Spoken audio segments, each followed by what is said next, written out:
Arestado ang dalawang lalaki sakay ng motorsiklo dito sa Ermita, Maynila nitong Huwebes, December 5 ng madaling araw matapos masita dahil sa peking plaka ng kanilang motorsiklo at sa pagbibitbit ng baril.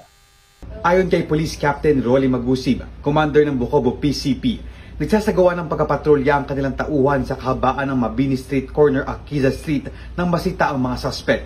Habang lumalapit po kami, nakita po namin na yung kanyang motorsiklo ay tampered po yung kanyang plaka.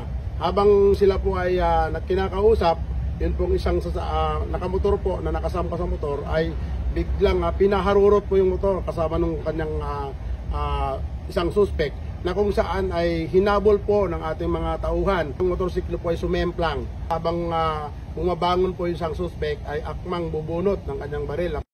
Narecover sa isa sa mga suspect ang isang baril na walang kaukulang dokumento, magazine at 3 bala. Napag-alaman din ng pulisya na labas-pasok sa kulungan ng dalawa dahil sa pagkakasangkot sa pagnanakaw at iligal na droga.